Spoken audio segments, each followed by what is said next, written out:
Nós vamos continuar a falar agora sobre o Outubro Rosa. É que, ao longo do tempo, muitos direitos já foram assegurados para os pacientes que passam por esse momento delicado de descobrir e de lutar contra o câncer de mama, né?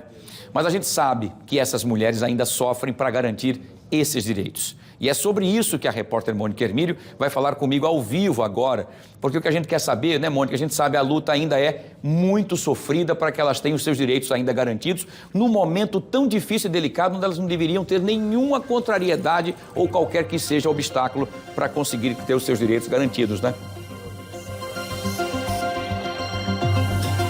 Exatamente isso. A gente passou a semana inteira, né, falando para as mulheres, convocando as mulheres a cuidarem da saúde, né, realizar o exame de mama. Vários locais, a gente apontou locais onde elas podem realizar esse exame gratuitamente, mas aí, com um exame positivo, de repente, a mulher já se sente sem chão, sem saber muito o que fazer, né, naquele momento que recebe um diagnóstico de câncer de mama, aí se esbarra, né, com todos esses problemas que você colocou aí, dificuldade em realizar exames, dificuldade em realizar procedimentos, e aí, o que fazer? Para explicar isso para a gente, né, para orientar essas mulheres, eu converso agora com o Juliano Pessoa, ele que é advogado especialista em direito médico. Juliano, um momento super delicado que as mulheres precisam, né, ser amparadas, principalmente ali no centro médico que elas vão procurar, seja ele SUS ou particular, e tem essa negativa, tem essa morosidade para ser atendido, né? Quais são os direitos da mulher quando é detectado o câncer de mama? O que elas podem fazer? O que é que deve ser assegurado para elas imediatamente? Boa tarde. Boa tarde, Mônica. Boa tarde, Wilson. Quem nos assiste, veja, Mônica, os direitos, na realidade, existem de forma ampla, né? A legislação mudou muito, avançou bastante nesse quesito. E eu diria que o direito já existe até antes do diagnóstico. Nós temos uma legislação hoje, para você ter ideia, que prevê que caso o profissional médico se depare com essa paciente e a principal hipótese diagnóstica dele seja a neoplasia maligna, ou seja o câncer, ele tem que empreender todas as medidas, solicitar todo e qualquer exame que essa pessoa necessite, para em até 30 dias ele ter a possibilidade de fechar esse diagnóstico. E além disso, a legislação também prevê, e essa é a lei inclusive mais antiga, que após a confirmação do diagnóstico, em até 60 dias, ela precisa iniciar o seu tratamento, e isso nós estamos falando pelo Sistema Único de Saúde. Então, isso é algo que toda e qualquer instituição pública já tem ciência há anos desse tipo de prazo, e é importante que o controle social incida nesses casos, ou seja, que a sociedade passe cada vez mais a cobrar das autoridades que cumpram esses prazos, porque é uma questão de uma doença extremamente grave e que, caso essa demora exista, os danos podem ser irreparáveis em alguns casos.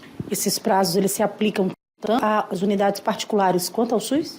Exatamente, os prazos estão previstos na legislação e vale ressaltar, inclusive, que nós temos, desde 2021, o Estatuto da Pessoa com Câncer, que prevê inúmeros outros direitos, dentre estes, o que nós acabamos de ressaltar aqui, o acesso à informação clara, cristalina, o acesso ao diagnóstico precoce. Então, tudo isso está previsto no Estatuto e em várias legislações separadas, e é importante que as pessoas exijam, cobrem que isso funcione na prática.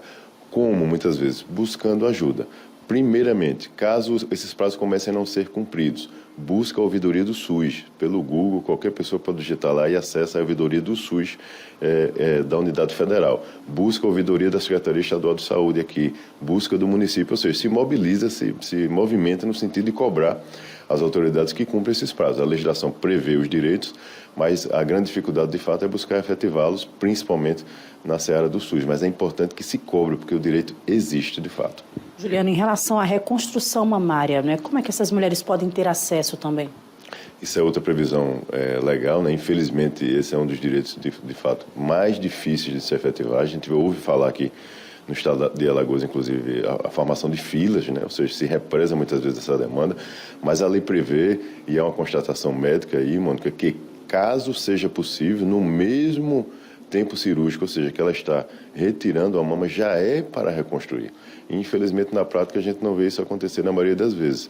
Mas esse direito existe, tanto na rede privada como na rede pública, e essas pacientes precisam, de fato, estarem amparadas ali por relatório médico, por lado médico, por toda a equipe que está assistindo, e caso exista essa possibilidade, ela pode empreender outras medidas. Infelizmente, muitas pacientes terminam tendo que recorrer ao Poder Judiciário para poder resguardar inúmeros direitos que a legislação já prevê.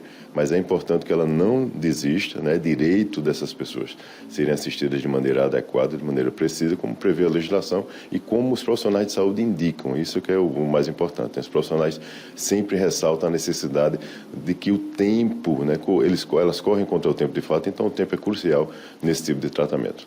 Ok, obrigado pelas informações. Eu conversei com Juliano Pessoa, advogado especialista em direito médico, portanto, está aí.